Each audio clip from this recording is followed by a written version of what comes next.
হয় চাওক, নিৰ্বাচন আৰু বহাগ বিহু সমান্তৰালকৈ আহিলে আৰু যাৰ বাবে গাঁও অঞ্চলত এতিয়া নিৰ্বাচনৰ বতাহ যেনেকৈ বৈছে, বহাগৰ বিহুৰ উৎসাহো তেনেধৰণে সমান্তৰালভাৱে দেখিবলৈ পোৱা গৈছে।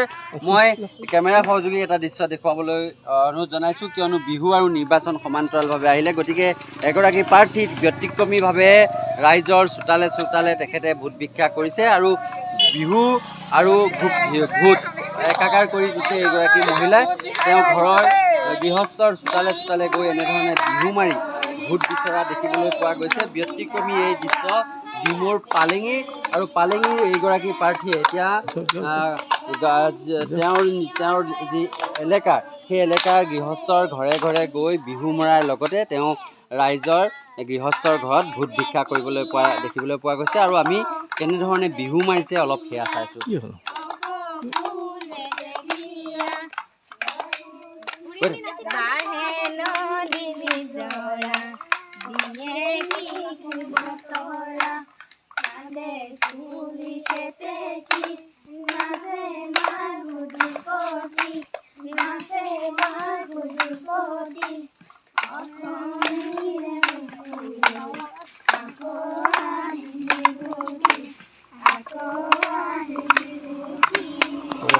মই যিগৰাকী প্ৰাৰ্থী আছে, মই প্ৰাৰ্থীগৰাকীৰ ওচৰলৈ যাম আৰু তেখেতৰ সৈতে অকণমান কথা পাতিম। বাইদেউ, আপুনি কোন সমষ্টি, কি পদত আপুনি প্ৰাৰ্থিত্ব কৰিছে? হয়, মই ডিমৌ 95ৰ পালেঙি পঞ্চায়তৰ অন্তৰ্গত মই আঞ্চলিক পঞ্চায়তৰ প্ৰতিদ্বন্দ্বী প্ৰাৰ্থী। আৰু যিহেতু বিহুৰ সময়, বিহুৰ বতৰত আমি তথাপিও আমি পঞ্চায়ত ইলেকশ্যনৰ কাৰণে সময়ো আমাৰ কম, আমি বিহু খোৱা চলেৰে আমি ভোট বিচাৰিও আহিছোঁ ৰাইজৰ মাজলৈ, আৰু আমি বিপুল ভোটত জয়লাভ কৰিম এইটো আমাৰ দৃঢ় বিশ্বাস আছে।